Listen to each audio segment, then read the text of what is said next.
ever feel like, I don't know, you're just drowning in all these shoulds and expectations? Yeah. Like you're constantly trying to care about everything and everyone? Right. Maybe, just maybe, it's time for a little subtle art in your life. Mm. So today we're diving deep Oh, okay. into Mark Manson's The Subtle Art of Not Giving a Frock. Love this book. And we're using this awesome Blinkist summary that you sent over. Perfect. Don't worry, we're keeping it clean for the listeners out there, but Okay. get ready for some thought-provoking insights. Okay. Because this book is all about Yeah. figuring out what truly matters and then just ditching the rest. It's like decluttering, but for your mental and emotional space. Oh, I like that. Manson's book really challenges you to examine those things, all those things that you're giving energy to, and ask yourself, is this actually serving me? And the first thing he kind of throws at us in this book is this idea that, like, life is a struggle. Yeah. But the trick isn't to, like, avoid struggle altogether. Yeah. It's about picking the right struggle.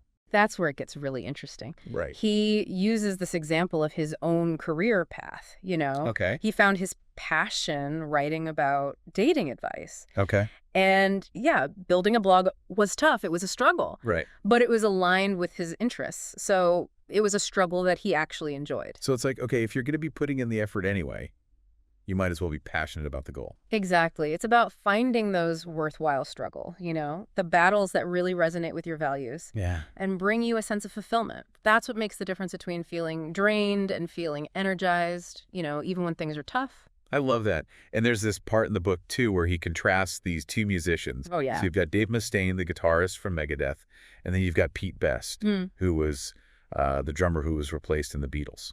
Oh, wow. And both of these guys are super talented. Right. But their stories highlight what happens when you choose maybe like the wrong struggle. Yeah. You see, it's not just about talent or even success. It's about aligning your struggles with what truly matters to you. Okay. Mustaine, even with all of his achievements, he remained fixated on outdoing Metallica, you know? Oh, interesting. Like always measuring himself against them. And that kind of external validation rarely leads to lasting happiness. So he was stuck in this comparison trap. He was chasing someone else's definition of success. Exactly. Now look at Pete Best. Getting let go from what would become the biggest band ever, I mean, that's got to be a blow. Yeah. But he shifted his focus. He focused on family, personal happiness.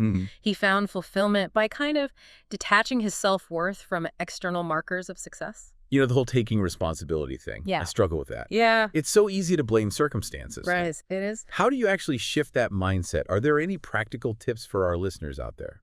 It's definitely a process. But think about a time that you felt stuck. Maybe it was a frustrating job or a challenging relationship. Now, instead of dwelling on what's wrong, ask yourself, what's one thing I can control in this situation? Okay.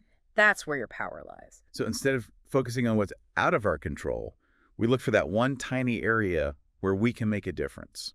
That's a great takeaway. And that leads us to what Manson calls shardy values versus good values. Okay, here we go. He argues that a lot of the things society pushes us to chase, you know, wealth, status, constant pleasure, those are the shardy values. And research even shows they don't really correlate with long-term happiness. Okay, so let's unpack that a little bit. What makes them shiny? Well, think about it. They're often rooted in insecurity, in seeking external validation. Okay. Like if you're constantly buying things you can't afford to impress people you see on social media, that's probably coming from a place of not enoughness. It's like the motivation behind it matters more than the thing itself. Yeah. Makes sense. So what are these good values that Manson's talking about?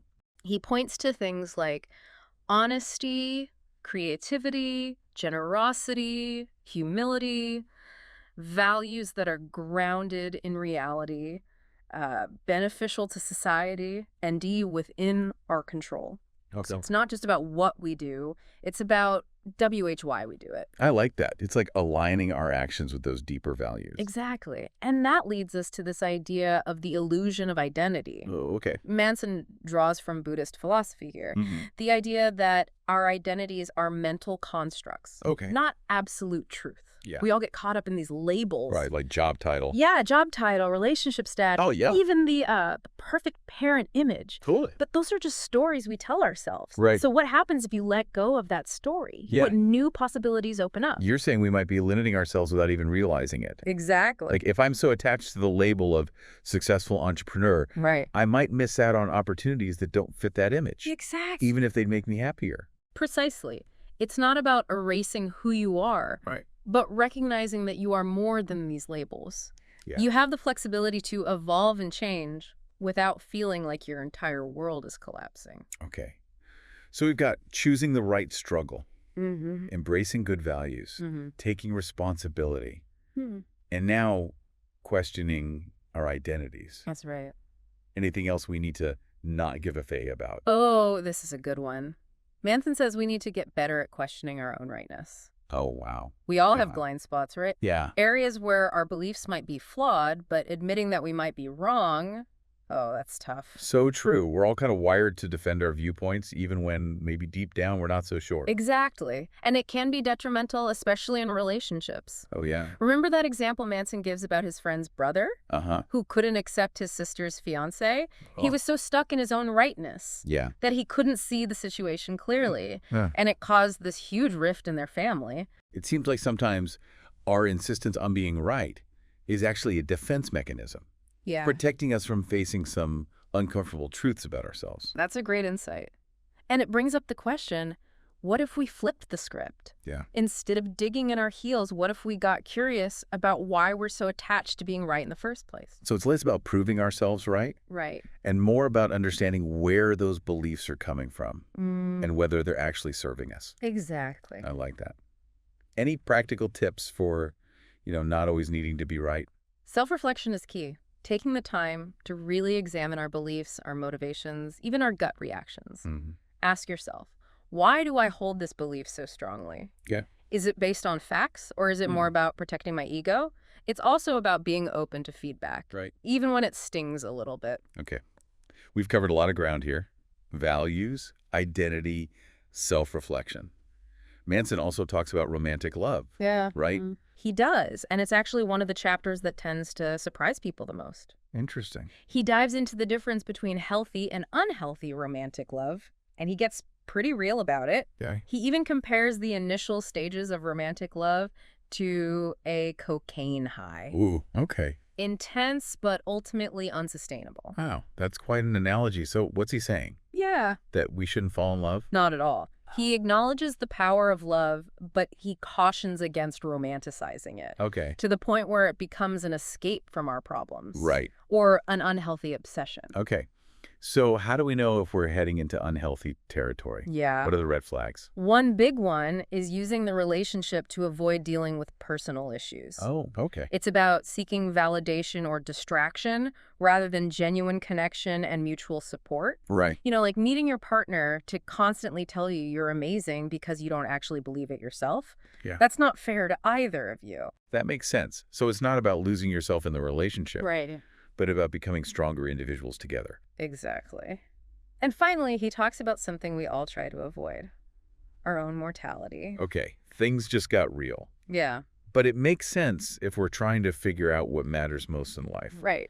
We can't ignore the fact that our time here is limited. Exactly. He draws on the work of Ernest Becker, who argued that humans are terrified of death and spend their lives pursuing immortality projects. What's that? Things they hope will outlive them and leave a legacy.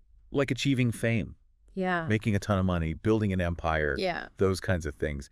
Yeah, it's almost like we're trying to leave this mark on the world, to Yes. prove that we were here, that we mattered. Yeah. But that can be a pretty exhausting way to live. It can be. Yeah. And Manson suggests that it might actually be holding us back from experiencing true fulfillment. Mm. What if instead of chasing those grand immortality projects, we focused on living meaningfully in the present moment? It's about finding joy in the journey, appreciating the small things, Yeah. connecting with others in a genuine way. Hmm. What if, the meaning of life isn't about what we achieve, Right.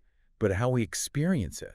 That's a beautiful way to put it, and it brings us back to this whole idea of not giving a FK. Oh, We're not giving a feck about seeking external validation or leaving a grand mark on the world. right. Instead, we're finding peace and contentment in simply living our lives to the fullest, right here, right now. Okay, I'm getting this. I really am. Uh, But how do we actually make that shift? mm. There's so much pressure to achieve to build a legacy. Right. How do we say NO to those immortality projects that society keeps dangling in front of us? Manson offers some practical advice. He talks about the importance of overcoming FOMO. You know, that fear of missing out. That fear of missing out and learning to say no to things that don't align with our values. He even gives this great example of Mohammed El-Arian, a super successful CEO who stepped down from his high-powered job to prioritize family time. So it's about defining success on our own terms, Yes. not by society's standards. And that can take courage.